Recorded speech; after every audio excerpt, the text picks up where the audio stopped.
A'udzu billahi minasyaitonir rajim. Bismillahirrahmanirrahim. Assalamualaikum warahmatullahi taala wabarakatuh.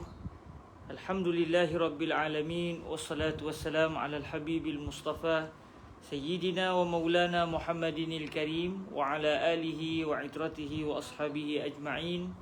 Asyhadu an la ilaha illallah wahdahu la syarikalah wa asyhadu anna sayyidana wa habibana Muhammadan abduhu wa rasuluh وصفيه من خلقه وحبيبه أدى الأمانة وبلغ الرسالة ونصح الأمة وكشف الله به الغمة اللهم صل وسلم وزد وبارك على الحبيب المصطفى سيدنا ومولانا محمد رسول الله وعلى آله وعترته وأصحابه ومن والاه أما بعد. Alhamdulillah, kita sama-sama mengucapkan kesyukuran kehadrat Allah Subhanahu Wa Taala. Dengan keizinan daripada Allah, kita dapat bertemu lagi. Hampir sekitar 2 minggu kita tidak dapat bertemu disebabkan masalah yang tak dapat dielakkan, iaitu kelas kita sering berlaku terputus-putus sewaktu sedang kelas. Dan Alhamdulillah, setelah diusahakan pada hari ini kita dapat bersama dalam majlis yang ke-14 dalam majlis yang ke-14 bagi pembacaan kitab Syarhul Jalalil Mahalli ala Warakati Imamil Haramain Al-Juwaini rahimahullahu subhanahu wa ta'ala. Semoga apa yang kita pelajari ini diberikan kebaikan oleh Allah subhanahu wa ta'ala kepada kita semua. Allahumma amin. Saya juga mengucapkan terima kasih kepada semua yang bersama-sama dalam majlis ini. Semoga kita semua terus diberikan kefahaman yang baik di sisi Allah subhanahu wa ta'ala. Jazakumullahu khairah.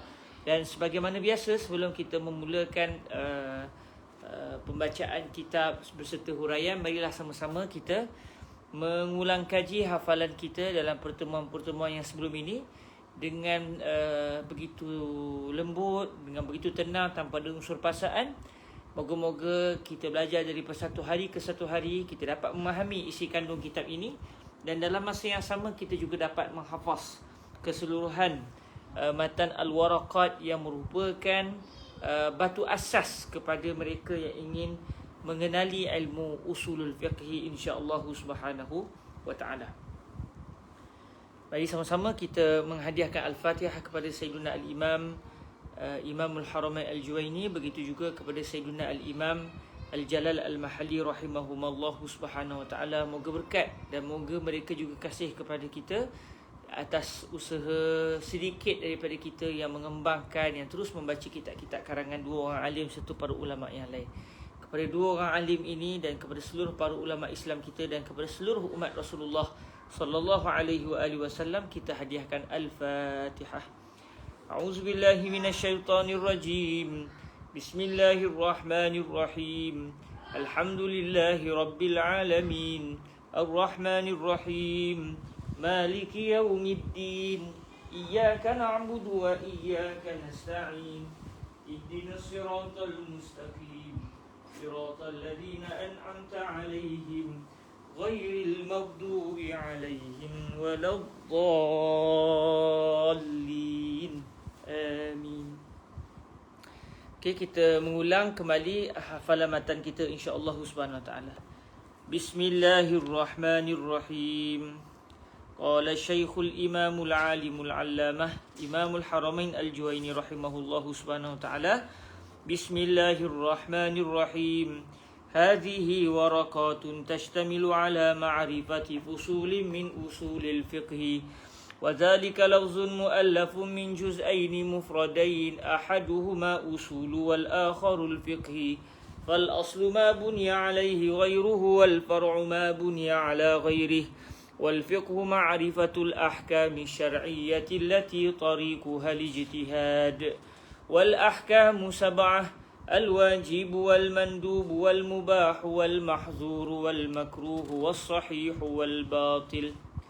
فالواجب ما يثاب على فعله ويعاقب على تركه، والمندوب ما يثاب على فعله ولا يعاقب على تركه، والمباح ما لا يثاب على فعله ولا يعاقب على تركه، والمحظور ما يثاب على تركه ويعاقب على فعله والمكروه ما يثاب على تركه ولا يعاقب على فعله والصحيح ما يتعلق به النفوذ ويعتد به والباطل ما لا يتعلق به النفوذ ولا يعتد به بسم الله الرحمن الرحيم هذه ورقات تشتمل على معرفة فصول من أصول الفقه وذلك لفظ مؤلف من جزئين مفردين أحدهما أصول والآخر الفقه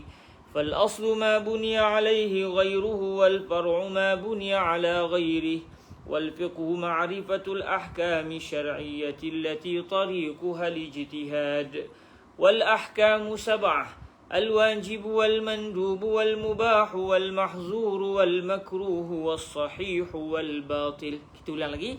Bismillahirrahmanirrahim. هذه ورقات تشتمل على معرفة فصول من أصول الفقه وذلك لفظ مؤلف من جزئين مفردين أحدهما أصول والآخر الفقه فالأصل ما بني عليه غيره والفرع ما بني على غيره والفقه معرفة الأحكام الشرعية التي طريقها الاجتهاد والأحكام 7 الواجب والمندوب والمباح والمحظور والمكروه والصحيح والباطل بسم الله الرحمن الرحيم هذه ورقات تشتمل على معرفة فصول من أصول الفقه وذلك لفظ مؤلف من جزئين مفردين أحدهما أصول والآخر الفقه فالأصل ما بني عليه غيره والفرع ما بني على غيره والفقه معرفة الأحكام الشرعية التي طريقها الاجتهاد والأحكام 7 الواجب والمندوب والمباح والمحظور والمكروه والصحيح والباطل. Oke, kita terus sambung. فالواجب ما يثاب على فعله ويعاقب على تركه والمندوب ما يثاب على فعله ولا يعاقب على تركه. Sekali lagi. فالواجب ما يثاب على فعله ويعاقب على تركه والمندوب ما يثاب على فعله ولا يعاقب على تركه فالواجب ما يثاب على فعله ويعاقب على تركه والمندوب ما يثاب على فعله ولا يعاقب على تركه فالواجب ما يثاب على فعله ويعاقب على تركه والمندوب ما يثاب على فعله ولا يعاقب على تركه فالواجب ما يثاب على فعله ويعاقب على تركه والمندوب ما يثاب على فعله ولا يعاقب على تركه فالواجب ما يثاب على فعله ويعاقب على تركه والمندوب ما يثاب على فعله ولا يعاقب على تركه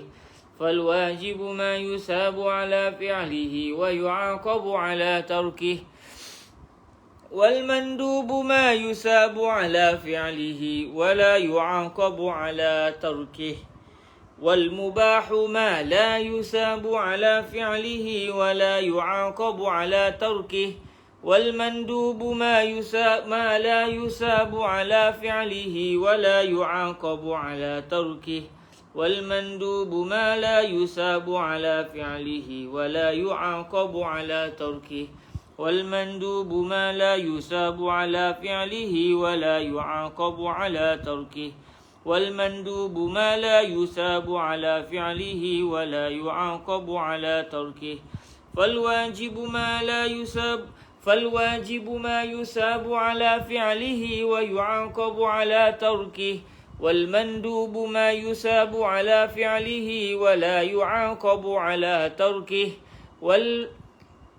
والمباح ما لا يثاب على فعله ولا يعاقب على تركه فالواجب ما يثاب على فعله ويعاقب على تركه والمندوب ما يثاب على فعله ولا يعاقب على تركه والمباح ما لا يثاب على فعله ولا يعاقب على تركه فالواجب ما يثاب على فعله ويعاقب على تركه والمندوب ما يثاب على فعله ولا يعاقب على تركه والمباح ما لا يثاب على فعله ولا يعاقب على تركه فالواجب ما يثاب على فعله ويعاقب على تركه والمندوب ما يثاب على فعله ولا يعاقب على تركه والمباح ما لا يثاب على فعله ولا يعاقب على تركه فالواجب ما يثاب على فعله ويعاقب على تركه والمندوب ما يثاب على فعله ولا يعاقب على تركه. Seterusnya والمباح ما لا يثاب على فعله ولا يعاقب على تركه والمباح ما لا يثاب على فعله ولا يعاقب على تركه والمباح ما لا يثاب على فعله ولا يعاقب على تركه والمباح ما لا يثاب على فعله ولا يعاقب على تركه والمباح ما لا يثاب على فعله ولا يعاقب على تركه والمباح ما لا يثاب على فعله ولا يعاقب على تركه.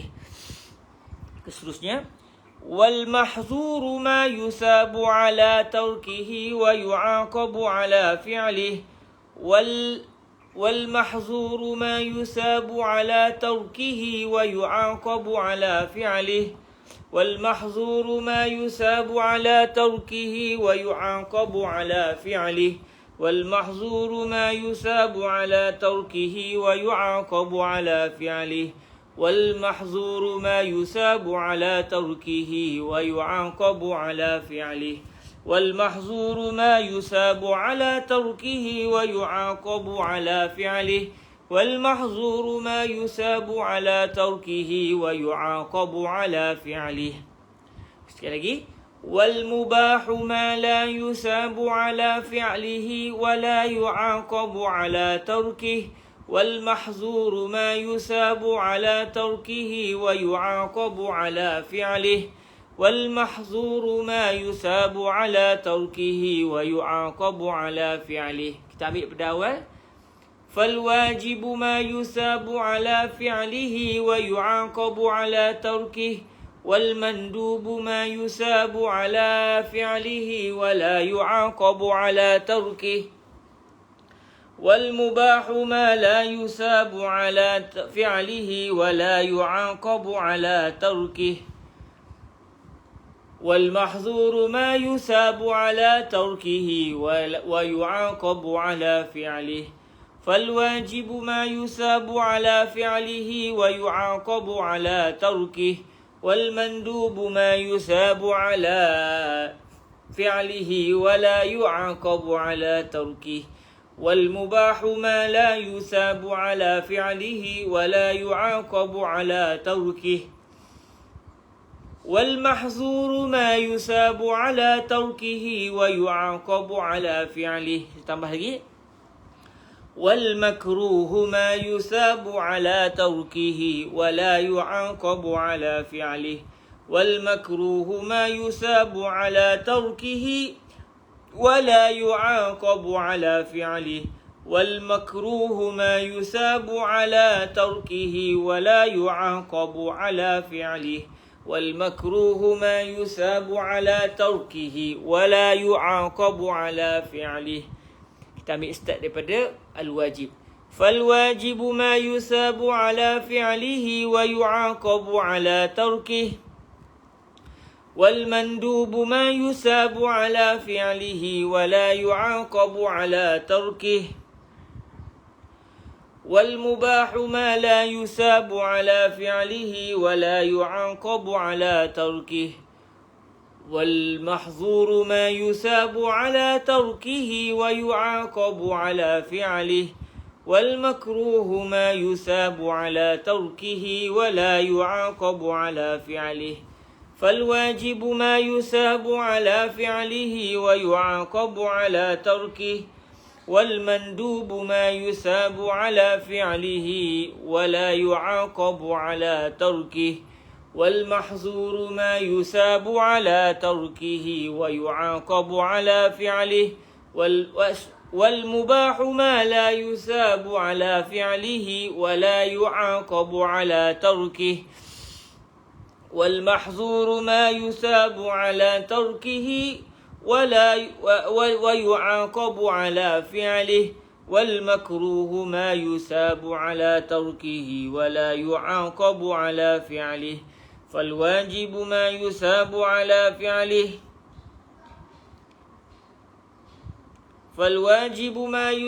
على فعله ويعاقب على تركه، والمندوب ما يثاب على فعله ولا يعاقب على تركه،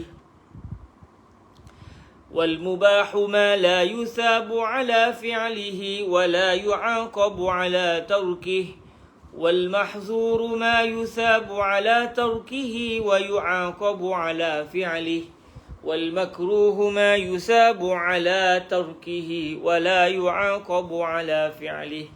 Kita tambah sikit lagi. والصحيح ما يتعلق به النفوذ ويعتد به، والصحيح ما يتعلق به النفوذ ويعتد به، والصحيح ما يتعلق به النفوذ ويعتد به، والصحيح ما يتعلق به النفوذ ويعتد به، والصحيح ما يتعلق به النفوذ ويعتد به، والصحيح ما يتعلق به النفوذ ويعتد به، والصحيح ما يتعلق به النفوذ ويعتد به، والصحيح ما يتعلق به النفوذ ويعتد به، والصحيح ما يتعلق به النفوذ ويعتد به، والصحيح ما يتعلق به النفوذ ويعتد به، والصحيح ما يتعلق به النفوذ ويعتد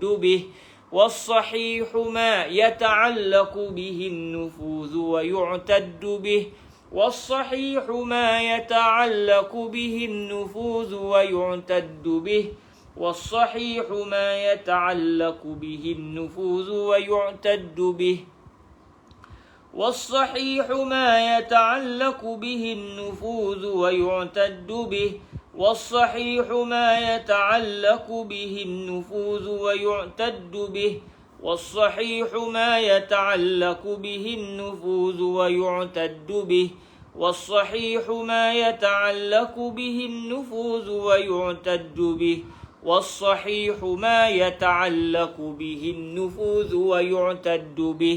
Tambah satu lagi.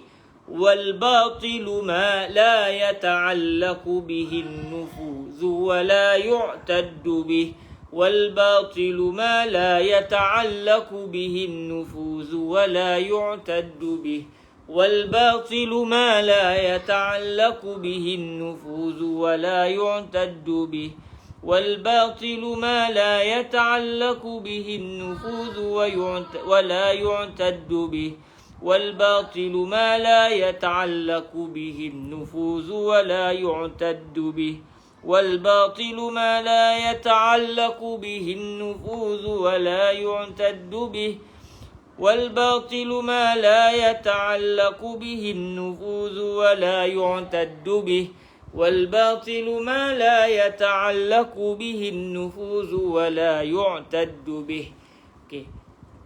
والصحيح ما يتعلق به النفوذ ويعتد به، والباطل ما لا يتعلق به النفوذ ولا يعتد به، والصحيح ما يتعلق به النفوذ ويعتد به، والباطل ما لا يتعلق به النفوذ ولا يعتد به، والصحيح ما يتعلق به النفوذ والصحيح ما يتعلق به النفوذ ويعتد به، والباطل ما لا يتعلق به النفوذ ولا يعتد به، والصحيح ما يتعلق به النفوذ ويعتد به والباطل ما لا يتعلق به النفوذ ولا يعتد به.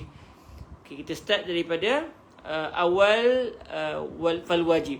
Supaya dia, sebab dia saling dekat-dekat je, sebab beza antara ketujuh-tujuh hukum ni saling berdekatan, jadi mungkin kita boleh tersasul tapi insya-Allah lama-lama kita akan dapat kuasai biiznillah. Okey.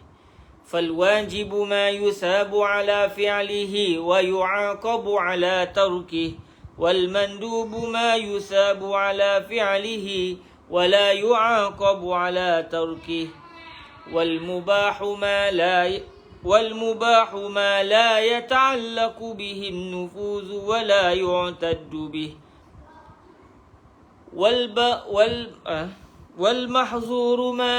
والمحظور ما يساب على تركه ويعاقب على فعله والمكروه ما يساب على تركه ولا يعاقب على فعله والصحيح ما يتعلق به النفوذ ويعتد به والباطل ما لا يتعلق به النفوذ ولا يعتد به فالواجب ما يثاب على فعله ويعاقب على تركه والمندوب ما يثاب على فعله ولا يعاقب على تركه والمباح ما لا يثاب على فعله ولا يعاقب على تركه والمحظور ما يثاب على تركه ويعاقب على فعله والمكروه ما يثاب على تركه ولا يعاقب على فعله والصحيح ما يتعلق به النفوذ ويعتد به والباطل ما لا يتعلق به النفوذ ولا يعتد به فالواجب ما يثاب على فعله ويعاقب على تركه والمندوب ما يثاب على فعله ولا يعاقب على تركه والمباح ما لا يثاب على فعله ولا يعاقب على تركه والمحظور ما يثاب على فعله والمحظور ما يثاب على تركه ويعاقب على فعله والمكروه ما يثاب على فعله ولا يعاقب على تركه والصحيح ما يتعلق به النفوذ ويعتد به والباطل ما لا يتعلق به النفوذ ولا يعتد به فالواجب ما يثاب على فعله ويعاقب على تركه والمندوب ما يثاب على فعله ولا يعاقب على تركه والمباح ما لا يثاب على فعله ولا يعاقب على تركه والمندوب ما يثاب على فالواجب ما يثاب على فعله ويعاقب على تركه والمندوب ما يثاب على فعله ولا يعاقب على تركه والمباح ما لا يثاب على فعله ولا يعاقب على تركه والمحظور ما يثاب على تركه ويعاقب على فعله والمكروه ما يثاب على تركه ولا يعاقب على فعله والصحيح ما يتعلق به النفوذ ويعتد به والباطل ما لا يتعلق به النفوذ ولا يعتد به. Sebentar untuk anak-anak bising kejap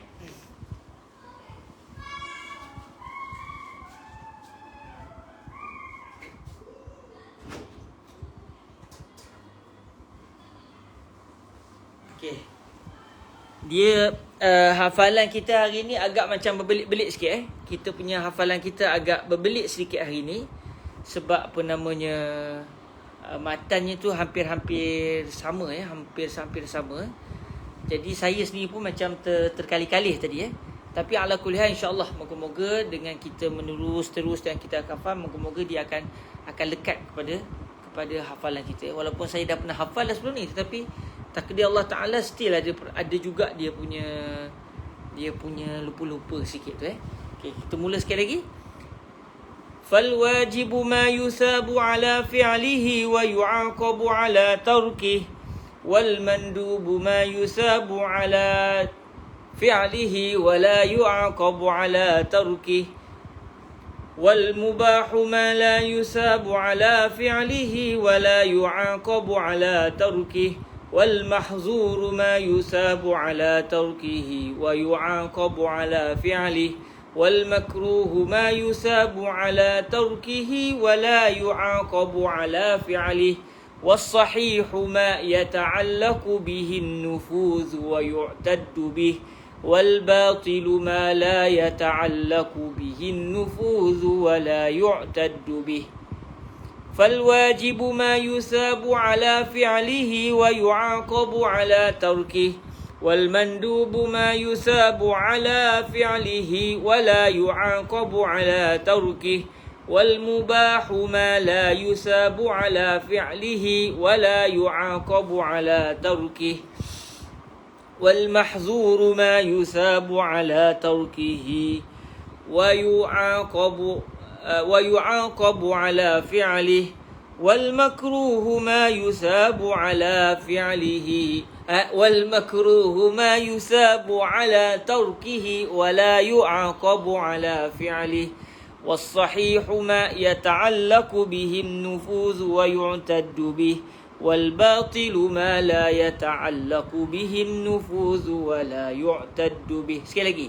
فالواجب ما يثاب على فعله ويعاقب على تركه والمندوب ما يثاب على فعله ولا يعاقب على تركه والمباح ما لا يثاب على فعله ولا يعاقب على فعله والمكروه ما يثاب على والمحظور ما يثاب على تركه ويعاقب على فعله والمكروه ما يثاب على تركه ولا يعاقب على فعله والصحيح ما يتعلق به النفوذ ويعتد به والباطل ما لا يتعلق به النفوذ ولا يعتد به فالواجب ما يثاب على فعله ويعاقب على تركه والمندوب ما يثاب على فعله ولا يعاقب على تركه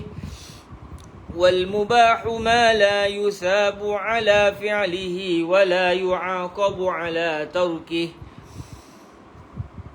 والمحظور ما يثاب على تركه ويعاقب على فعله والمكروه ما يثاب على تركه ولا يعاقب على فعله والصحيح ما يتعلق به النفوذ ولا يعتد والصحيح ما يتعلق به النفوذ ويعتد به والباطل ما لا يتعلق به النفوذ ولا يعتد به.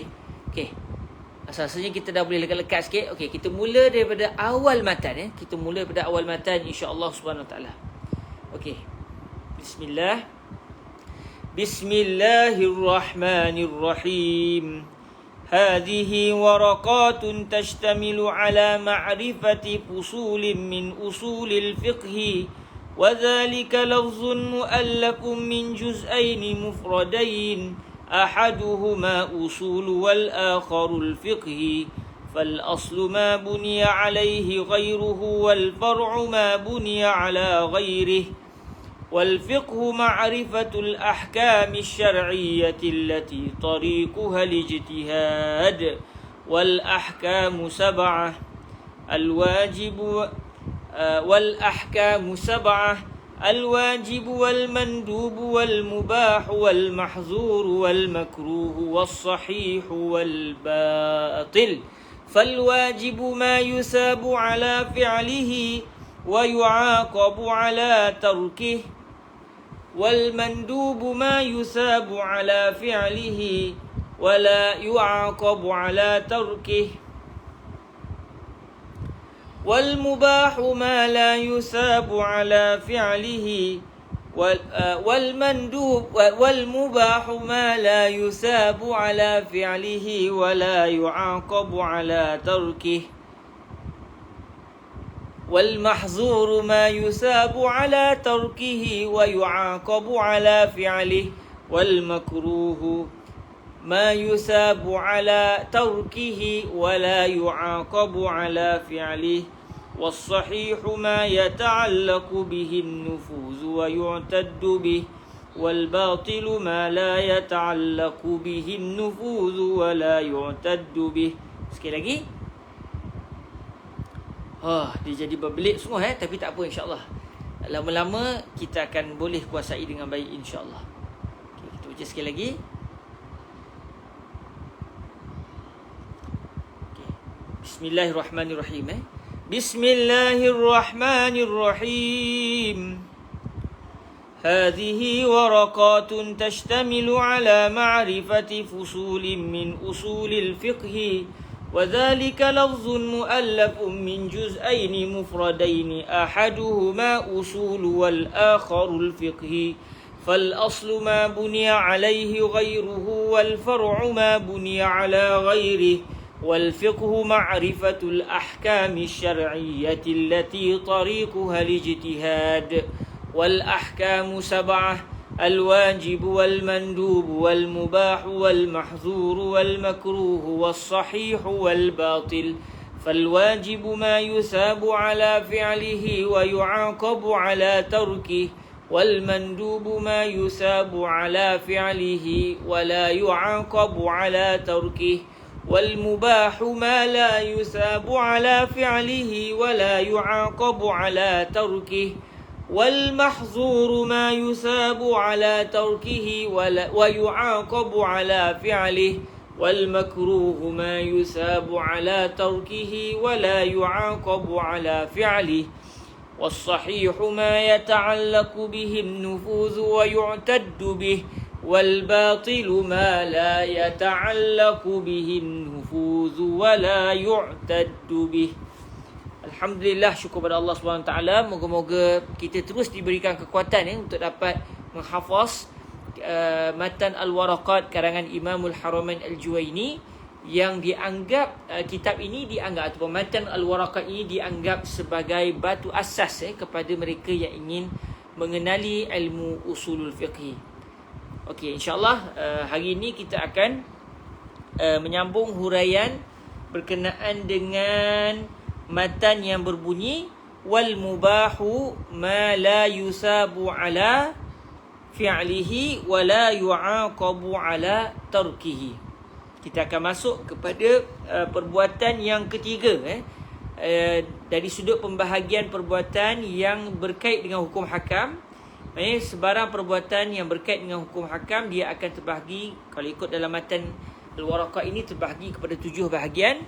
Namun sebagaimana yang pernah kita sebut sebelum ini, ianya terbahagi kepada 10 pembahagian, iaitu 5 dari sudut hukum taklifi dan 5 lagi adalah berkait dengan hukum wad'i. 5 hukum taklifi ataupun 5 perbuatan yang berkait dengan hukum taklifi adalah wajib, mandub, mubah, mahzur dan juga makruh. Alhamdulillah kita dah pun melihat apakah dia al-wajib dan apakah dia al-mandub. Hari ini kita akan masuk pada al-mubah, yang kalau ada rezeki kita akan masuk kepada al-mahzur ataupun sama erti dengan al-haram, dan juga kita akan masuk kalau ada rezeki kepada perbahasan berkenaan dengan al-makruh. Dan dalam matan Al-Waraqat ini didatangkan 2 daripada 5 hukum al-wad'i, iaitu as-sahih dan juga al-batil. Bismillahirrahmanirrahim. Isnadina al-muttasil ila sayyidina al-imam Al-Jalal Al-Mahalli rahimahullahu subhanahu wa ta'ala, wa huwa al-Imam Muhammad ibnu Ahmad ibni Muhammad ibni Ibrahim Al-Mahalli Al-Syafi'i Al-Mutawaffa fi awal syahri Muharram sanata 64 wa 800 min hijrati Rasulillah sallallahu alaihi wa alihi wasallam. Nafa'ana Allahu bi'ulumihi wa ulumi masyayikhihi wa talamizatihi wa qurra'i syarhihi wa sairi musannafatihi wa syurrahiha Allahumma amin. Qala rahimahullahu subhanahu wa ta'ala syarihan limatnil waraqat wal mubah min haitsu wasfuhu bil ibahah ma la yusabu ala fi'lihi wa tarkihi ولا يعاقب على تركه وفعله أي ما لا يتعلق بكل من فعله وتركه ثواب ولا عقاب. Okey, kita masuk kepada yang ketiga, iaitu Allahumma salli ala sayyidina Rasulillah. Apakah dia al-mubah? Apakah dia al-mubah? Apakah dia al-mubah? Iaitu sebagaimana yang kita semua sedia maklum, sebelum ini kita dah melihat apakah dia al-wajib, yang hukumnya dinamakan al-wujub. Kita juga telah melihat kepada al-mandub, yang hukumnya dinamakan an-nadbu. Hari ini kita akan mengenali pula perbuatan yang bernama al-mubah, yang hukum bagi al-mubah adalah al-ibahah. Hukum bagi al-mubah adalah al-ibahah. Kita akan melihat perbahasan ini insya-Allah subhanahu wa ta'ala.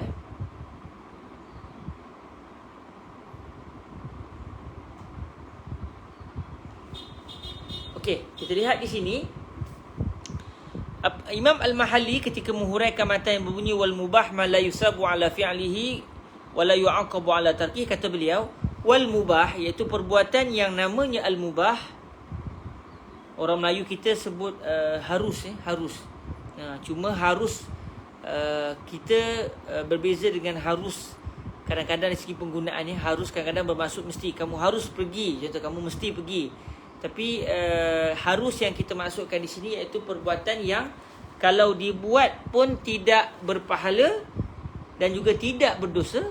Kalau ditinggalkan pun tidak berpahala dan tidak juga mengandungi dosa. Maksudnya buat ke tak buat ke, pahala pun tak ada, dosa pun tak ada. Okey, itu secara mudahnya berkenaan dengan al-mubah. Jadi kata Imam Al-Mahalli, al-mubah dari sudut ianya bersifat dengan al-ibahah. Maksudnya kita nak mendatangkan definisi bagi al-mubah bukan dalam memberikan erti al-mubah dari sudut hakikat al-mubah, kerana itu adalah tidak mampu kita lakukan. Sebab al-mubah ni saling berbeza antara satu mubah dengan satu mubah yang lain pada hakikat benda itu sendiri. Contoh, beli handset. Contoh, beli handset adalah mubah. Beli buku. Contoh, buku ni tuan-tuan beli. Ni juga adalah mubah. Membeli buku dan membeli handset adalah dua perbuatan yang berbeza. Itu baru dua. Okey. Makan durian. Sekarang ni musim durian. Orang semua marah pasal durian. Kita makan durian. Adakah wajib? Adakah sunat? Tidak. Makan durian termasuk dalam kategori perbuatan al-mubah. Iaitu perbuatan yang kalau buat pun tak ada pahala, tak ada dosa. Kalau tak nak buat pun pahala pun tak ada, dosa pun tak ada. Jadi kalau kita perasan, setiap perbuatan al-mubah itu saling berbeza. Al-mubah, membeli buku juga al-mubah. Membeli handset juga al-mubah. Makan durian juga mubah. Sedangkan membeli buku bukanlah hakikat membeli handset, juga bukanlah hakikat makan buah durian. Jadi setiap satu perbuatan mubah itu hakikatnya saling berbeza.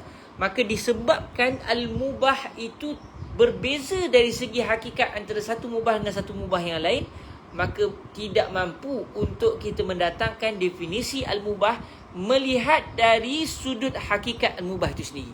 Akhirnya kita hanya mampu buat apa?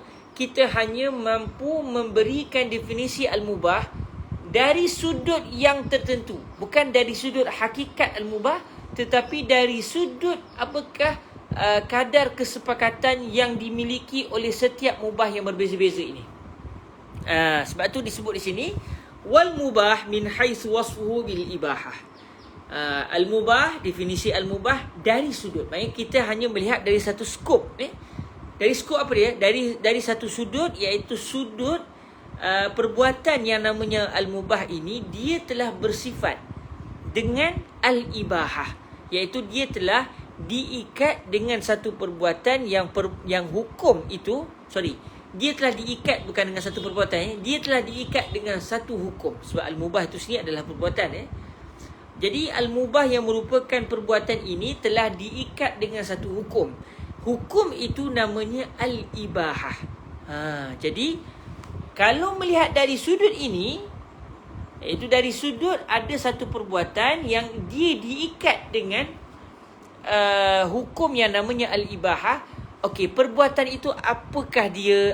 Barulah kita boleh mendatangkan definisi. Lalu Imamul Haramain pun mendatangkan ma la yusabu ala fi'lihi wa la yu'aqabu ala tarkihi. Jadi kita tahulah mengapa didatangkan kalimah min haitsu wasfuhu bil ibahah di dalam definisi al-mubah. Kemudian kalau dari segi definisi al-mandub disebut min haitsu wasfuhu bin nadbi.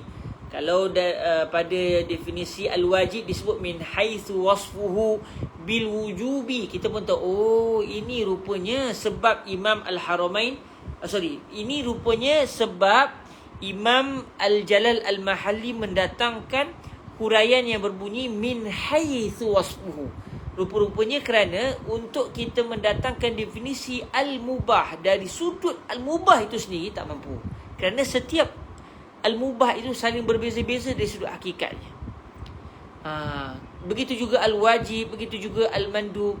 Cuma kita hanya mampu mendatangkan definisi dari sudut terpencil. Iaitu apa dia sudut yang terpencil itu?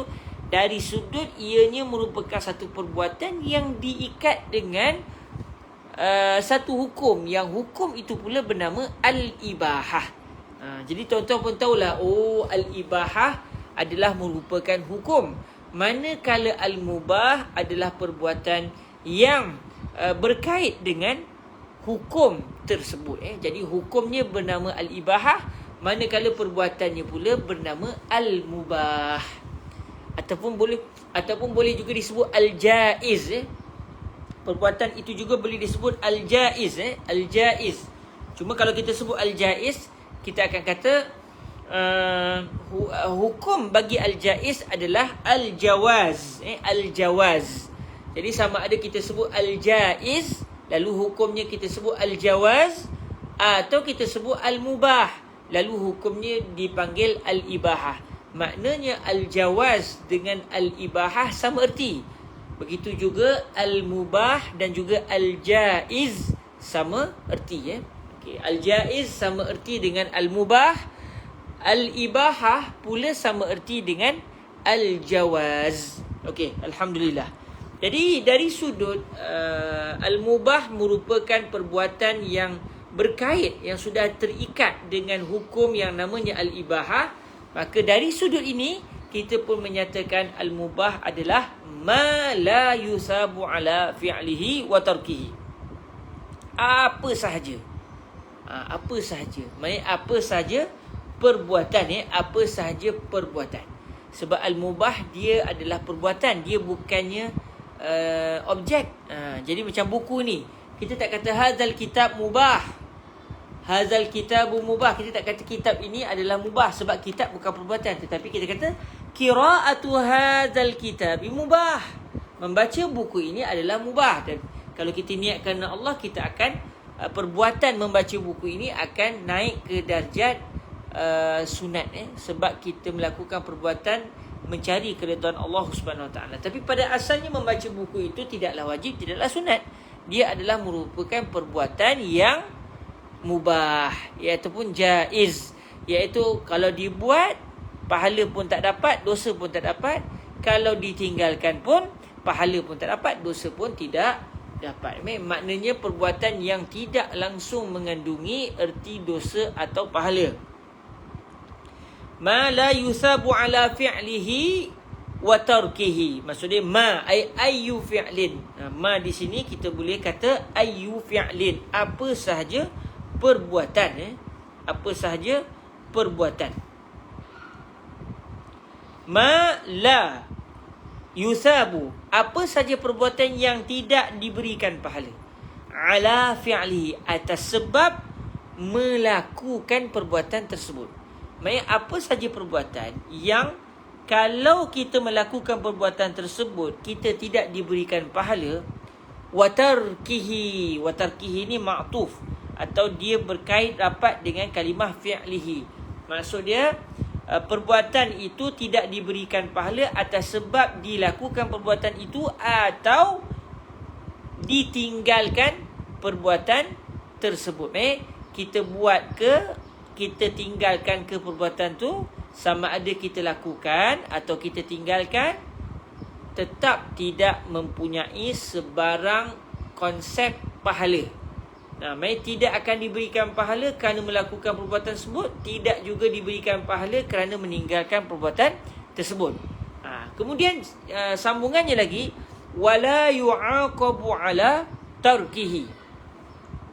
Wala yu'aqabu ala tarkihi. Dalam masa yang sama, la yu'aqabu, maksudnya la yu'aqabu ala tarkihi, tidak akan diberikan balasan dosa, tidak akan diberikan balasan dosa. Ataupun dalam dua pertemuan yang lepas kita kata balasan buruk, balasan buruk. Okey, tidak akan diberikan balasan buruk, iaitu tidak akan diancam dengan api neraka Allah Azza wa Jalla ala tarkihi, maksudnya disebabkan meninggalkan perbuatan tersebut. Wa fi'lihi, begitu juga tidak akan diberikan dosa, tidak akan diancam dengan api neraka di atas sebab perbuatan itu dilakukan. Maknanya perbuatan yang namanya al-mubah, kalau kita lakukan perbuatan tersebut, kita tidak akan diberikan pahala. Kalau kita tinggalkan perbuatan tersebut, kita juga tidak diberikan pahala. Kalau kita lakukan perbuatan tersebut, kita juga tidak diberikan dosa. Kalau kita tinggalkan perbuatan tersebut, kita juga tidak diberikan dosa. Lalu kata Al-Imam Al-Mahalli rahimahullahu azza wa jal, huraiannya adalah, kalau tanya orang yang belajar bahasa Arab, dia kata ai di sini adalah ai tafsiriyah. Ai, iaitu kalimah ai ini artinya yakni, iaitu untuk menghuraikan apa yang dimaksudkan dengan petikan ma la yusabu ala fi'lihi wa tarkihi wa la yu'aqabu ala tarkihi wa fi'lihi. Huraian dia apa? Ai, maksudnya huraiannya adalah ma la yata'allaqu bi kullin min fi'lihi wa tarkihi sawabun wala iqabun, iaitu kata Imam Al-Mahalli, sebarang perbuatan. Ma maksudnya ayyu fi'lin, sebarang perbuatan. La yata'allaqu, yang tidak berkait, yang tidak akan ada mempunyai kaitan dengan sebab melakukan perbuatan itu atau dan juga meninggalkan perbuatan tersebut. Maksudnya sama ada disebabkan kita melakukan perbuatan tu ke atau meninggalkan perbuatan tu ke, perbuatan itu tetap tidak berkait, dia tidak berkait dengan pahala dan juga tidak juga berkait dengan ancaman api neraka Allah Azza wa Jalla. Sama ada kita lakukan atau kita tinggalkan perbuatan tersebut tidak mengandungi unsur pahala dan juga tidak mengandungi unsur dosa. Ini yang kita panggil sebagai al-mubah. Contohnya makan durian, contohnya minum air, dalam keadaan tak sampai ke tahap wajib minum air. Sebab mungkin ada orang sampai tahap wajib minum air, dia dah terlalu dahaga, dalam keadaan air ada, kalau dia tak minum juga dia boleh mati. Maka ketika itu dia wajib minum air. Tapi kalau dia tak ada dahaga apa semua, cuma dia nak minum air, adakah wajib? Tidak wajib. Jadi dia punya perbuatan minum air itu ataupun meninggalkan perbuatan minum air itu apa namanya? Kita kata al-mubah. Minum air adalah al-mubah. Perbuatan yang seseorang lakukan iaitu meletakkan air ke dalam mulutnya itu dinamakan al-mubah. Kenapa dinamakan al-mubah? Kerana perbuatan ini tidak berkait sama sekali dengan pahala ataupun dosa, sama ada perbuatan itu dilakukan atau tidak dilakukan. Maknanya kalau dilakukan ke, ditinggalkan ke, pahala pun tak ada, dosa pun tidak ada. Itu yang dinamakan sebagai al-mubah. Okey. Kemudian kita lihat pula kepada perbuatan yang seterusnya. Al-mubah senang wal mubahu ma la yusabu ala fi'lihi wa la yu'aqabu ala tarkihi. Itu kalau ikut dalam matan Imamul Haramain. Cuma Imam Al-Mahalli datangkan dia punya tambahan sikit, ma la yusabu ala fi'lihi wa tarkihi wa la yu'aqabu ala tarkihi wa fi'lihi. Ada sikit tambahan Okey. Alhamdulillah. Kita lihat pula seterusnya definisi al-mahzur.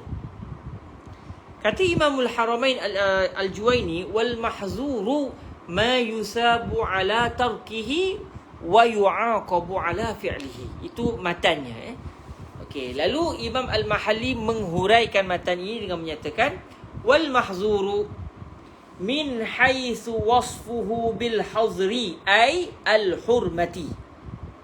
Al-mahzur. Al-mahzur sama erti dengan al-haram. Cuma al-mahzur ni kita jarang gunalah Kita jarang sangat kata perbuatan ni adalah perbuatan yang mahzur. Kita kata perbuatan ni perbuatan yang haram Jadi al-mahzur sama erti dengan al-haram. Okey, al-mahzur juga untuk kita mendatangkan definisi bagi al-mahzur tak mampu sebab perbuatan yang dinamakan al-haram atau al-mahzur ini saling berbeza di antara satu perbuatan dengan satu perbuatan yang lain. Jadi wali'iyaz billah min zalik, moga-moga diselamatkan Allah daripada perbuatan-perbuatan ini. Zina tidak sama dengan curi. Curi tidak sama dengan membunuh. Membunuh tidak sama dengan merompak. Merompak tidak sama dengan mencaci. Setiap perbuatan-perbuatan ini tidak sama dari segi hakikatnya. Namun ada satu kadar kesepakatan di antara semua perbuatan ini. Maka disebabkan ada satu persamaan, lalu al-mahzur ataupun al-haram diberikan definisi, diberikan terjemahan dari sudut ini, iaitu dari sudut setiap perbuatan ini walaupun saling berbeza, lalu tak mampu kita nak mendatangkan satu definisi yang merangkumi semua perbuatan haram. Tak mampu, kerana setiap perbuatan haram itu saling berbeza antara satu dengan satu yang lain. Cuma kita yang mampunya adalah mendatangkan definisi bagi al-haram melihat kepada satu arah dan satu sudut, iaitu setiap perbuatan ini ianya adalah perbuatan yang kalau ditinggalkan dapat pahala, kalau dilakukan dapat dosa. Jadi dari sudut ini kita pun mendatangkan definisi al-hurmah dan juga al-haram, begitu juga al-mahzur dan juga al-hazru. Okay, kata Imam Al-Mahalli dalam menghuraikan matan Imamul Haramain Al-Juwaini, al-mahzur itu sama erti dengan al-haram dari sudut min haitsu. Dari sudut, kita melihat dari skop yang kecil, bukan melihat dari sudut hakikat perbuatan al-mahzur tu sendiri. Sebab tak mampu kita nak mendatangkan definisi bagi al-mahzur atau al-haram sama erti antara al-mahzur dengan al-haram.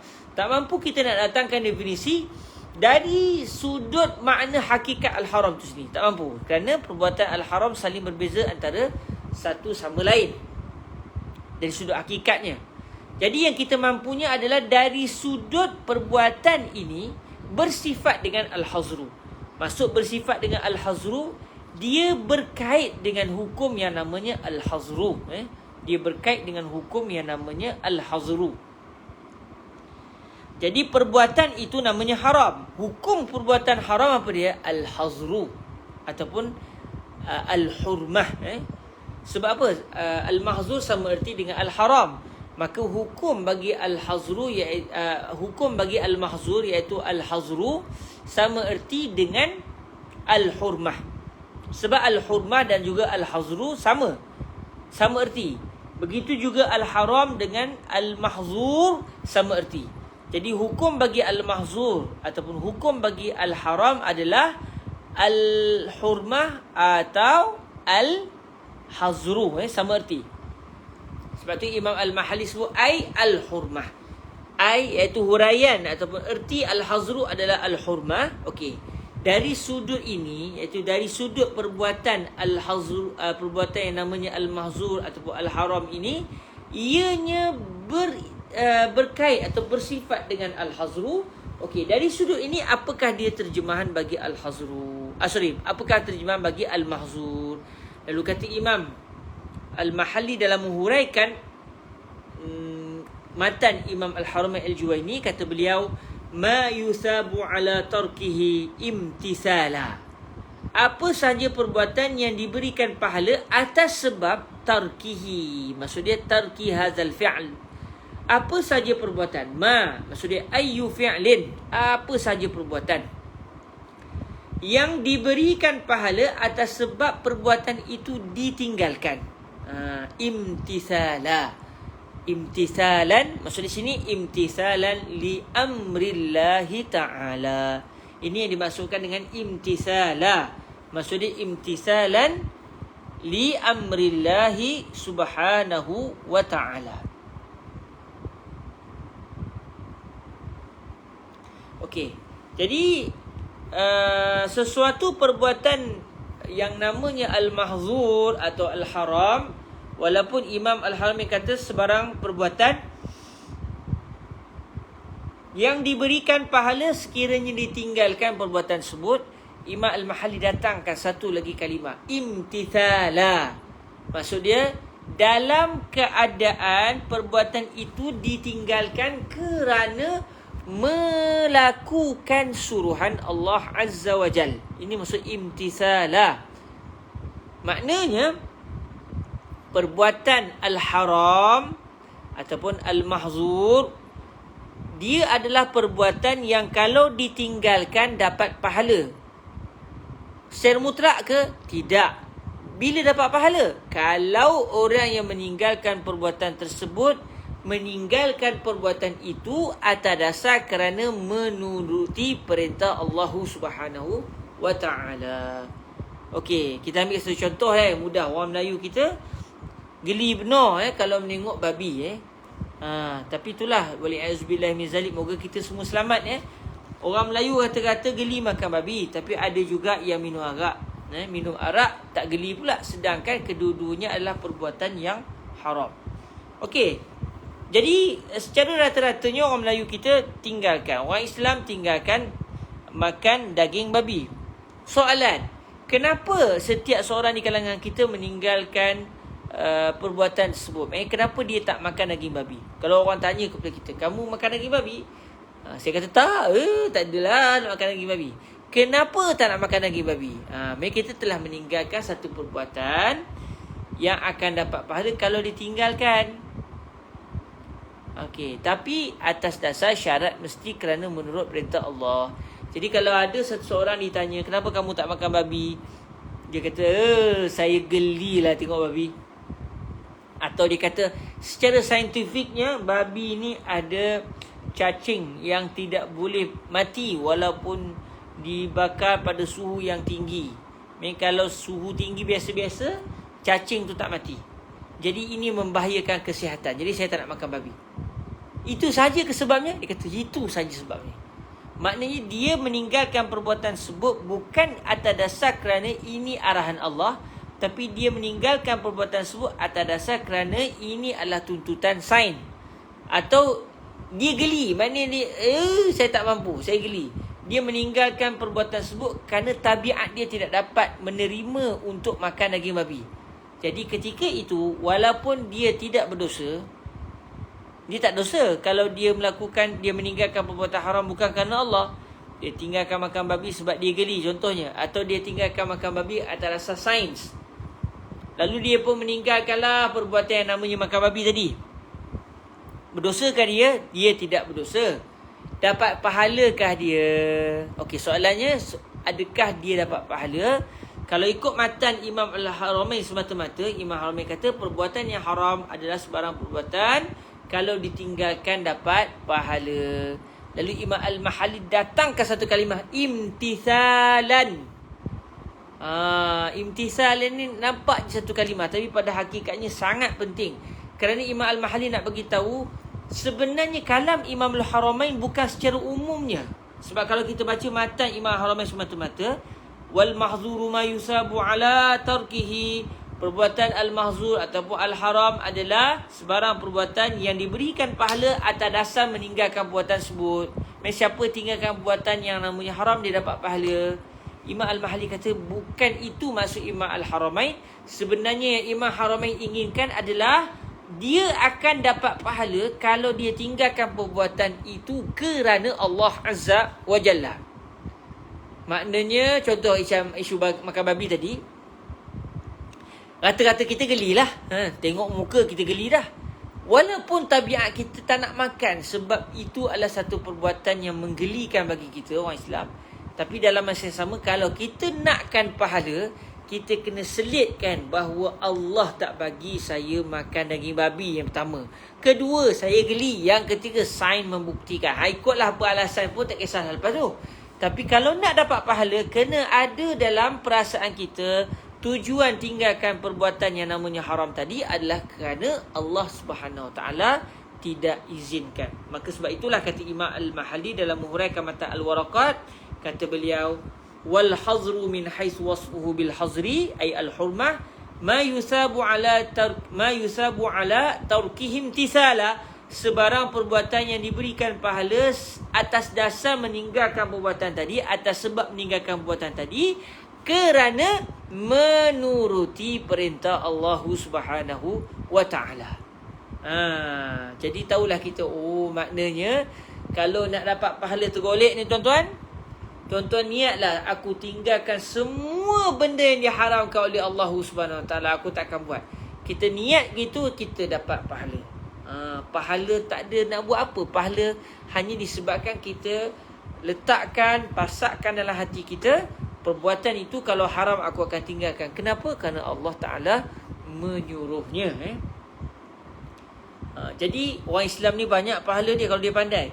Dia pahala sebab melakukan perbuatan, contoh dirikan solat, itu biasalah. Tapi dia juga dapat pahala sebab tidak minum arak, tidak berzina, tidak main judi, tidak makan babi, tidak maki orang, tidak itu, tidak ini, macam-macam. Dalam setiap saat dia dapat pahala yang pelbagai. Ada pula yang rajin memuji kopiah saya. Dia nak lah tu. Ustaz Muhammad Syafi'i atau lebih glamour dengan nama Ustaz Syawal, teringin ke kopiah saya? Boleh kita jual $100. Menjual kopiah dengan harga $100 termasuk di dalam kategori perbuatan yang mubah. Dia tidak termasuk dalam kategori perbuatan yang mahzur, perbuatan yang haram. Adapun perbuatan yang haram adalah sebarang perbuatan yang kalau ditinggalkan kerana Allah, orang yang meninggalkan perbuatan tersebut kerana Allah akan mendapat pahala. Wa yu'aqabu ala fi'lihi.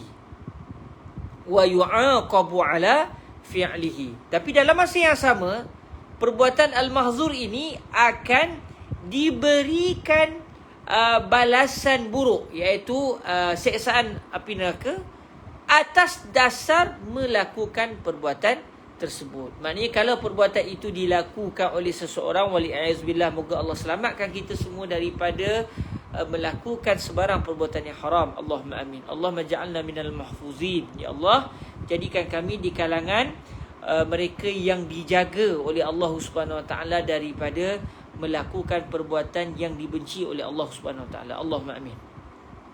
Okey. Jadi kalaulah perbuatan al-mahzur ditinggalkan kerana Allah, dapat pahala.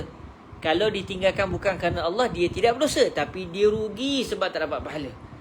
Dalam masa yang sama, perbuatan ini kalau dilakukan pula oleh sebahagian orang, tak kira orang tu orang Islam ke orang bukan Islam, orang Islam ke orang bukan Islam ke, tak kisah. Moga-moga bukan kita, minta dijauhkan Tuhan. Kalau ada orang melakukan perbuatan yang haram, perbuatan yang mahzur, haram dan mahzur sama erti, maka akan diberikan balasan buruk, iaitu siksaan Allah Subhanahu Wa Taala.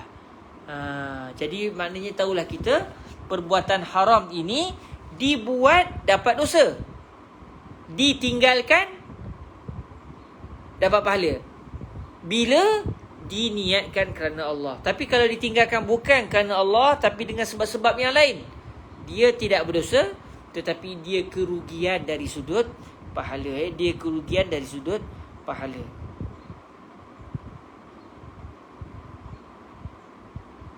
Okey, ada satu soalan daripada saudara Faisal Fazil. Adakah hasil pahala dengan semata-mata niat tidak buat adakah hasil pahala dengan semata-mata niat tak buat benda haram kerana imtisal, atau kena hampir berlaku kemudian kita tinggal niat imtisal baru hasil pahala? Boleh, dua-dua keadaan boleh. Satu orang contoh, dia lalu kedai arak, dia jalan, tiba-tiba dia tengok kedai arak, astaghfirullahalazim, dia nampak batu arak betul, kadang-kadang sedih kadang-kadang kalau kita tengok kalau di bandar tahan lagi lah sebab ada orang bukan Islam contohnya. Tapi kadang-kadang yang kita sedih, contoh kalau katakan kawasan itu majoriti orang Islam, tiba-tiba ada pula di kedai-kedai jual arak tanpa sebut nama kedai lah, kita semua tahu belaka, menyedihkan hati kita kadang-kadang Tapi kalau katakan kita pergi kedai-kedai besar atau mana-mana kedai, tiba-tiba kita ternampak arak, dalam hati kita pun wali'ayazubillah min zalik, ya Allah, aku tak akan minum arak ni sebab engkau tak bagi. Kita dapat pahala. Katakan kita tak ada pun nampak arak betul, tapi kita tiba-tiba terdetik dalam hati kita, ya Allah, aku tinggalkan perbuatan haram, tak kira apa saja kerana-Mu ya Allah. Kita juga dapat pahala. Jadi tak semestinya untuk seseorang itu dapat pahala apabila dia berniat terlebih dahulu ataupun tak semestinya bila dia kena nampak perbuatan maksiat baru dia datangkan niat untuk meninggalkan perbuatan itu kerana Allah, baru dapat pahala. Tak semestinya. Bahkan kalaulah contohnya setiap hari kita berniat, ya Allah, hari ni hari baru, ya Allah, aku berniat ya Allah untuk meninggalkan segala perbuatan yang diharamkan oleh-Mu ya Allah, maka hari itu kita dapat pahala. Pahala apa? Meninggalkan perbuatan haram kerana Allah Subhanahu Wa Taala. Bahkan kalau kita tengok dalam kitab-kitab fiqh, apabila seseorang itu telah baligh, katakan seorang kanak-kanak, tiba-tiba hari itu dia baligh contohnya, maka seorang kanak-kanak yang baru baligh, dia dituntut untuk menghadirkan dalam hati dia, ya Allah, aku berniat untuk melakukan semua perbuatan yang disuruh oleh-Mu ya Allah, dan aku berniat untuk meninggalkan semua perbuatan yang diharamkan oleh-Mu ya Allah. Jadi sebenarnya kalau kita fikir-fikir balik, sebenarnya pahala yang Allah Ta'ala telah anugerahkan kepada kita sangat banyak. Itulah erti Ar-Rahman dan juga Ar-Rahim, kasih sayang Allah yang tidak terperi kepada kita semua. Moga-moga dengan kasih sayang Allah yang tidak terbatas kepada kita, moga-moga ini mencuit hati kita untuk mencintai Allah dan mencintai Sayyidina Rasulullah sallallahu alaihi wa alihi wasallam. Okey. Seterusnya Imam Al-Mahalli mendatangkan kenyataan yang pernah beliau sebut di dalam membicarakan tentang definisi al-wajib sebelum ini, iaitu kalau orang timbulkan soalan, tadi kamu kata al-mahzur ataupun al-haram ni kalau dibuat dapat dosa, dapat balasan azab api neraka Allah. Okey, maknanya perbuatan haram kalau dibuat dapat dosa, dapat azab, dapat murka Allah. Tapi ada orang dia melakukan perbuatan haram tapi di akhirat kelak dia tidak diazab oleh Allah. Maka adakah perbuatan haram yang dia lakukan itu bukan perbuatan haram? Okey. Kalau tuan-tuan ingat lagi sewaktu kita bicara tentang al-wajib sebelum ini, ada saya huraikan, tapi tak apa, kita huraikan sekali lagi dengan lebih jelas supaya dengan kita mengulang-ulang ini, saya pun semakin ingat dan tuan-tuan juga akan dapat ingat dengan baik insya-Allah. Maknanya satu orang katakan ada, kalau kita tengok dalam hadis Rasulullah banyak kita lihat satu orang yang dia dalam Sahih Al-Bukhari, baru ni kita berjaya mengkhatamkan Sahih Al-Bukhari alhamdulillah dalam 121 majlis hampir 4 bulan ya, direzekikan Allah akhirnya khatam baru ni. InsyaAllah tuan-tuan pada 1 Zulhijjah nanti pada 1 Zulhijjah nanti kalau diizinkan Allah, kalau panjang usia, iaitu kita ambil sempena hari waktu siang paling terbaik dalam setahun. Siang hari paling terbaik dalam setahun adalah 1 sampai 10 Zulhijjah. Jadi kita ambil sempena hari siang, siang hari yang paling banyak pahala di sisi Allah Subhanahu Wa Taala, iaitu 1 sampai 10 Zulhijjah. Bermula 1 Zulhijjah nanti kita akan baca pula Sahih Muslim. Baru ni kita dah berjaya khatam Sahih Bukhari. Jadi dalam masa kita baca Sahih Bukhari tu, kita akan temui satu kisah yang pernah berlaku pada zaman sebelum kedatangan Rasulullah sallallahu alaihi wasallam. Satu orang yang dia melakukan kejahatan yang sangat dahsyat. Dia buat kejahatan sangat teruk, tetapi dalam masa yang sama dia adalah seorang Muslim. Pada zaman Nabi-Nabi sebelum kedatangan Rasulullah sallallahu alaihi wasallam.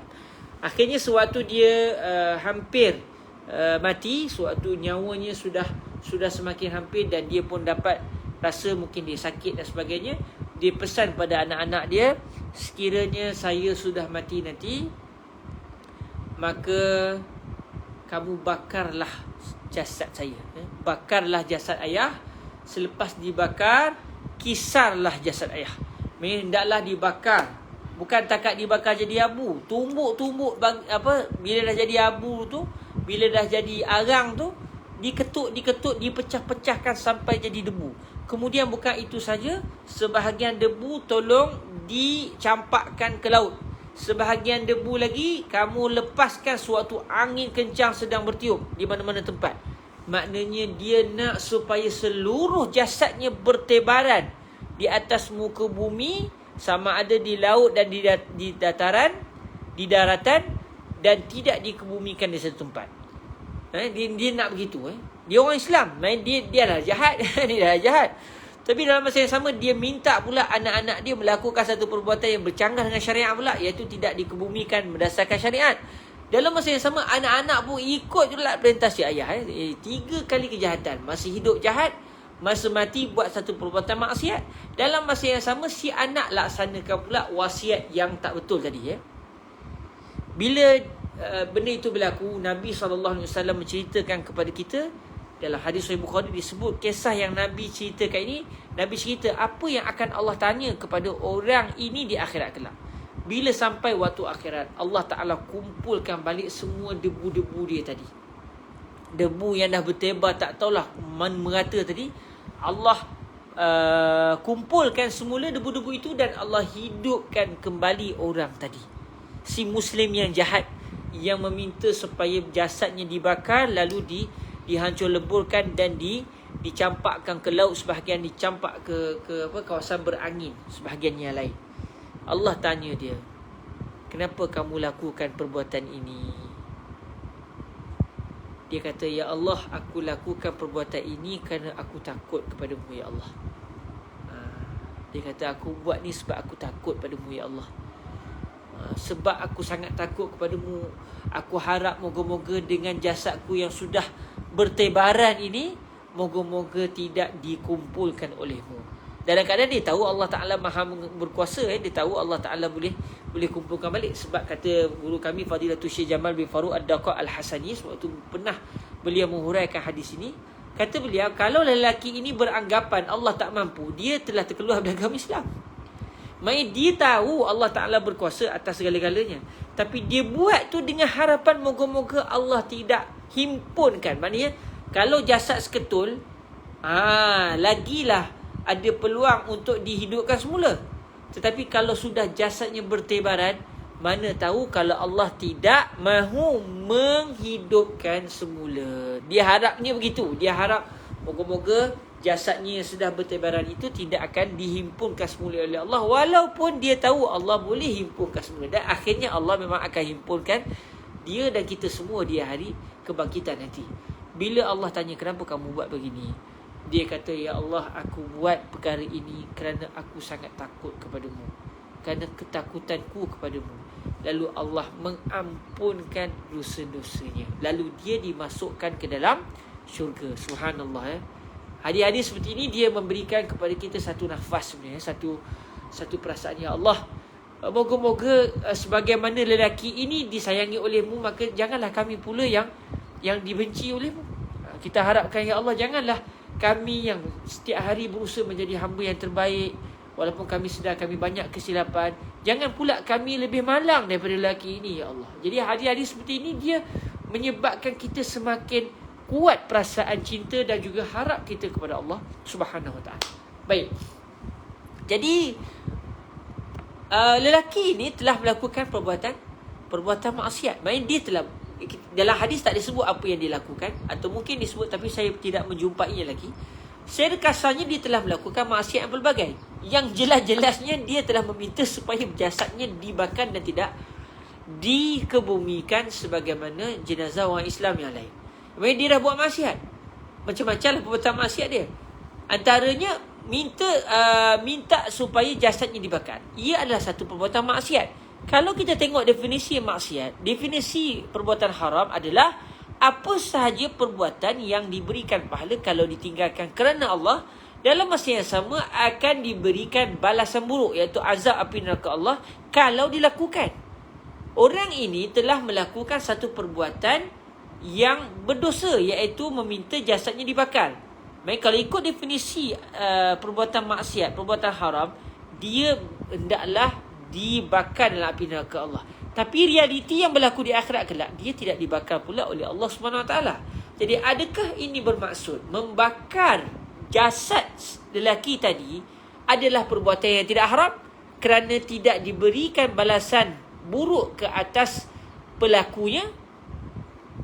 Kalau orang timbulkan soalan itu, tadi kamu kata perbuatan haram kalau ditinggalkan kerana Allah dapat pahala, kalau buat dapat azab api neraka. Kalau satu orang buat satu perbuatan haram tiba-tiba tidak diazab, adakah perbuatan haram itu tidak haram? Sebab kalau ia perbuatan haram mesti diazab. Kalau dia tak diazab, dia tidak melakukan perbuatan haram. Jadi apabila kamu kata perbuatan haram adalah kalau dilakukan bawa kepada azab Allah Ta'ala, maknanya apa saja perbuatan yang akhirnya saya tidak diazab, perbuatan itu halal, tidak haram, walaupun pada kamu haram. Adakah itu maksudnya? Atau definisi ini tidak tepat? Definisi ini tidak tepat. Sebenarnya soalan ini timbulkan untuk menyatakan kalau orang sebut begitu, dia nak beritahu definisi ini tak betul.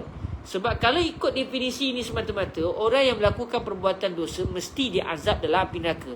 Sedangkan ada orang yang melakukan perbuatan haram tidak diazab dalam api neraka. Maknanya perbuatan itu tetap haram.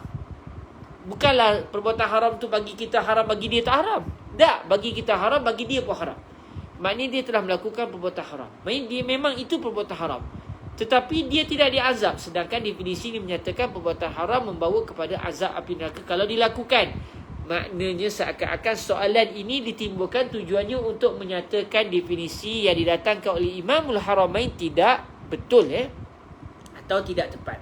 Lalu kata Imam Al-Mahalli rahimahullah azza wa jal, untuk menyatakan bahawa sebenarnya tidak ada sebarang masalah pada definisi Al-Mahzur ataupun Al-Haram yang didatangkan oleh Imam Al-Haramain Al-Juwaini. Kata beliau, wa yakfi fi sidqil iqabi wujuduhu liwahidin minal usati ma'al afwi an ghairihi. Cukup, sudah cukup untuk menyatakan definisi yang didatangkan oleh Imam Al-Haramain di atas adalah definisi yang benar. Cukup apabila wujud azab api neraka Allah yang diberikan kepada seorang sahaja di kalangan orang yang melakukan maksiat, dalam keadaan orang lain pula menerima keampunan Allah Azza wa Jal. Jadi kata Imam Mahalli, suatu perbuatan itu tetap dinamakan haram sekalipun yang diazab hanya seorang kerana melakukan perbuatan tersebut. Maknanya contoh, berzina adalah haram. Okey, berzina adalah haram. Katakan di akhirat kelak, dalam jumlah seramai-ramai orang yang berzina, semuanya diampunkan oleh Allah, seorang je Tuhan azab dalam api neraka. Itu sudah cukup untuk menyatakan perbuatan haram adalah perbuatan yang kalau dilakukan membawa kepada azab api neraka Allah. Yang penting berlaku azab ke atas orang yang melakukan perbuatan haram. bukan syaratnya, kata Imam Al-Mahalli di sini, bukan syaratnya perbuatan haram hanya akan dianggap haram apabila semua orang yang buat benda haram mesti diazab dalam api neraka Allah. Tidak semestinya. Cukuplah berlaku azab itu walaupun hanya kepada seorang sahaja. Ini jawapan yang pertama. Jawapan pertama di dalam mempertahankan definisi yang didatangkan oleh Imam Al-Haramain Al-Juwaini. Jawapan yang kedua, juga tujuannya untuk mempertahankan definisi ini, walaupun tidak sama cara jawabnya dengan jawapan yang pertama tadi. Jawapan yang kedua apa? Kata Imam Al-Mahalli, wa yajuzu an yurid wa yatarattabu al-iqabu ala fi'lihi kama 'abbara bihi ghairuhu fala yunafi al-'afwa.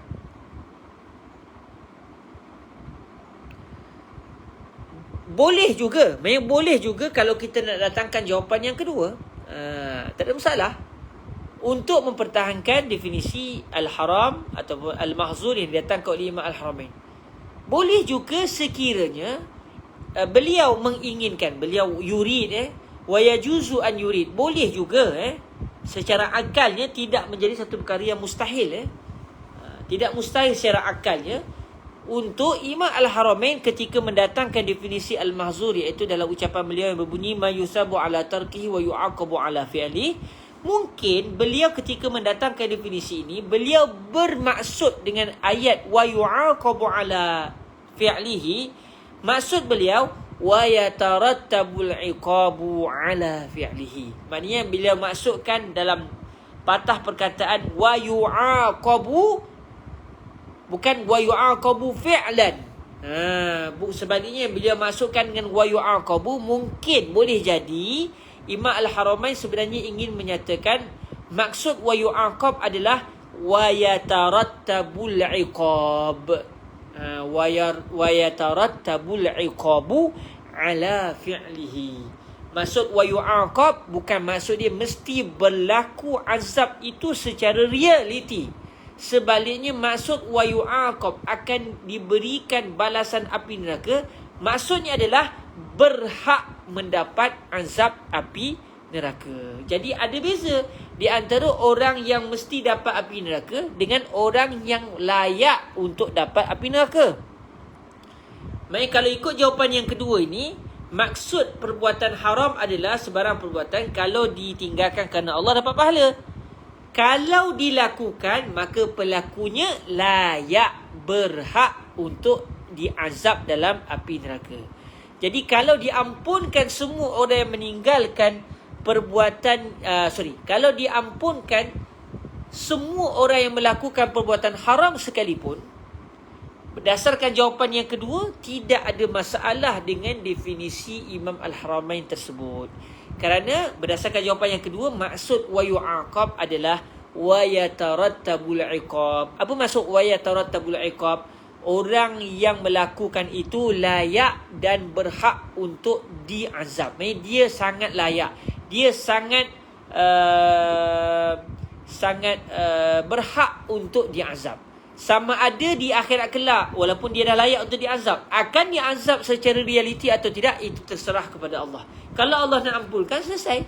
Kalau Allah tak nak ampunkan, maka berlakulah azab tersebut. Jadi kalau Allah ampunkan, katakan, walaupun dengan ayat-ayat Al-Quran yang lain dan juga hadis Rasulullah, kita tahulah memang akan ada orang kena azab dalam neraka. Tapi katakan, walaupun benda tak berlaku, secara akalnya, kalaulah Allah Ta'ala nak ampunkan semua orang yang melakukan perbuatan haram, adakah ia mustahil? Ia tidak mustahil secara akal, walaupun mustahil secara syarak. Sebab syarak telah memberitahu bahawa Allah akan mengazab Fir'aun, Allah akan azab Abu Lahab, Allah akan mengazab Abu Jahal.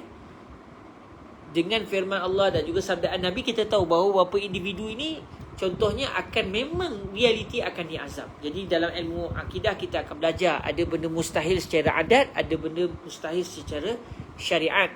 Ada juga benda mustahil secara adat. Itu saya serahkan dalam kelas akidah lah. Tuan-tuan boleh ikut kelas akidah kalau nak tahu secara detail, insya-Allah. Cuma secara akalnya tidak mustahil untuk orang itu diberikan keampunan walaupun dia telah melakukan perbuatan yang melayakkan dia untuk diazab dan dihumban ke dalam api neraka Allah Azza wa Jalla, wali'azubillah min zalik. Jadi kata Imam Al-Mahalli, boleh sahaja untuk Imam Al-Haramain sebenarnya menginginkan orang yang melakukan perbuatan dosa layak untuk diazab kerana melakukan perbuatan dosa tersebut.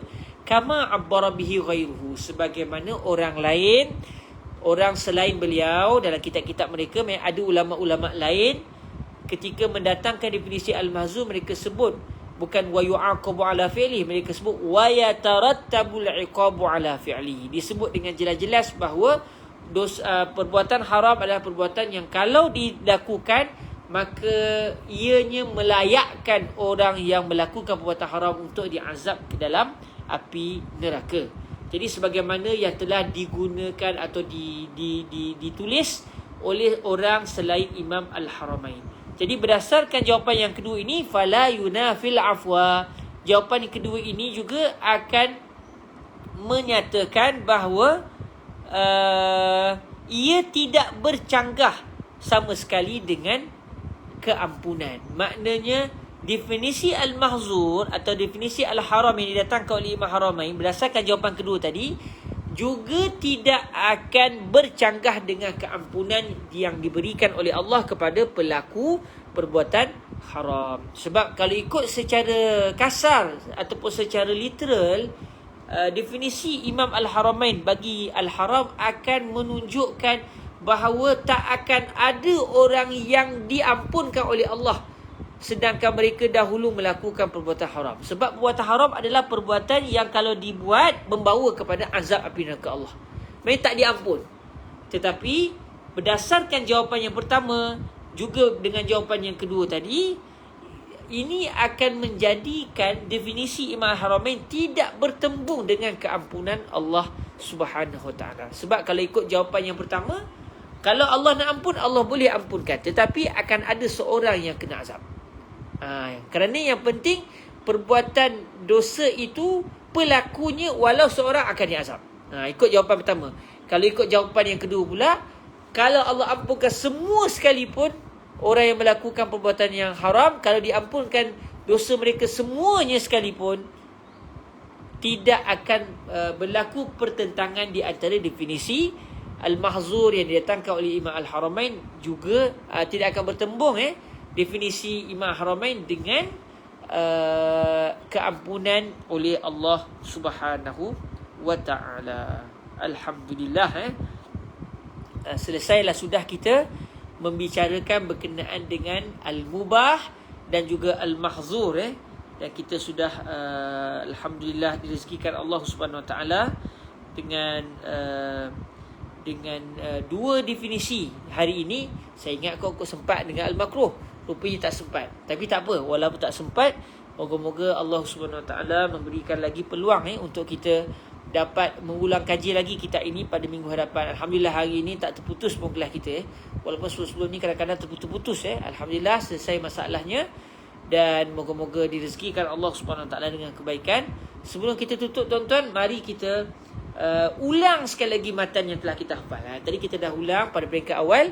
Kita ulang sekali lagi untuk penutup majlis supaya kita dapat ulang kaji balik. Minggu depan ulang kaji lagi, ulang lagi tanpa ada sebarang tekanan. Moga-moga sedikit ini dia akan memberi kesan dan akan melekat dalam minda kita. Moga-moga satu hari nanti, saya target mungkin majlis kita akan ada 80 majlis. Mungkin kita akan sampai kepada 80 ke 90 majlis. Moga-moga hari kita khatam kitab nanti, kita bukan semata-mata khatam kitab, tapi kita khatam dengan penuh gaya kerana kita telah menghafaz matan al-waraqat. Dah hafal matan waraqat, takkan waraqat je. Kita pun nak mula naik balik matan-matan yang keseterusnya.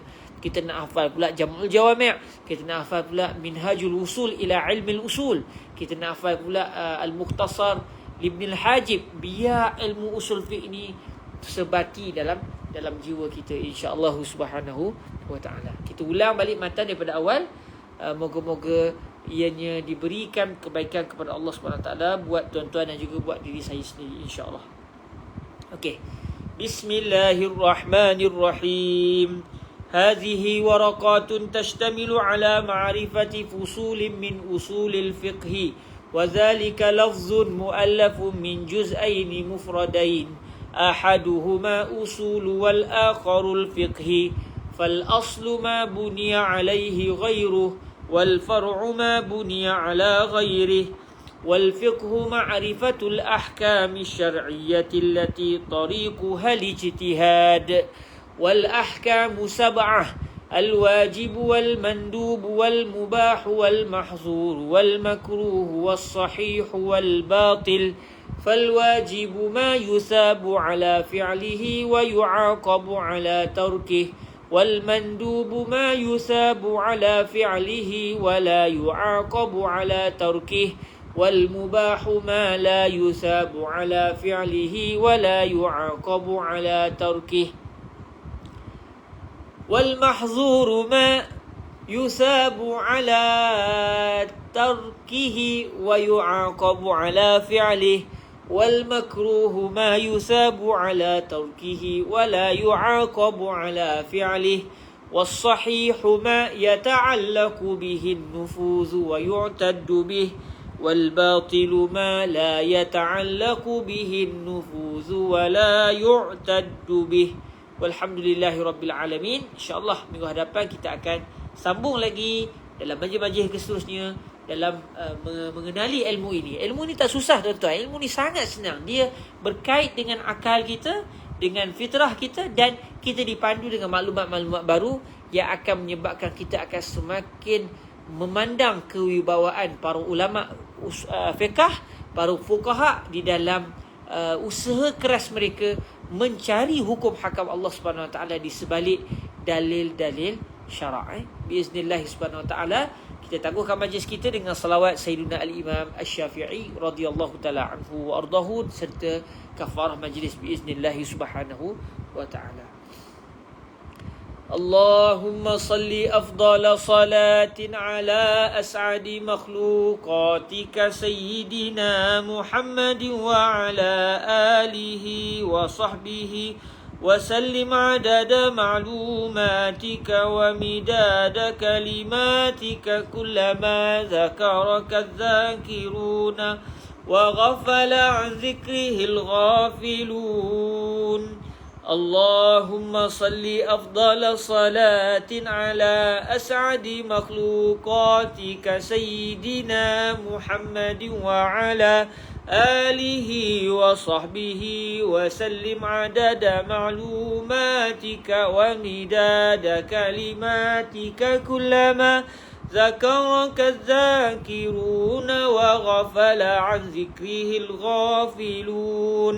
اللهم صل أفضل صلاة على أسعد مخلوقاتك سيدنا محمد وعلى آله وصحبه وسلم عدد معلوماتك ومداد كلماتك كلما ذكرك الذاكرون وغفل عن ذكره الغافلون. سبحانك اللهم وبحمدك أشهد أن لا إله إلا أنت أستغفرك وأتوب إليك. بسم الله الرحمن الرحيم. والعصر إن الإنسان لفي خسر إلا الذين آمنوا وعملوا الصالحات وتواصوا بالحق وتواصوا بالصبر. جزاكم الله خيرا. الله يبارك فيكم جميعا. Assalamualaikum warahmatullahi wabarakatuh.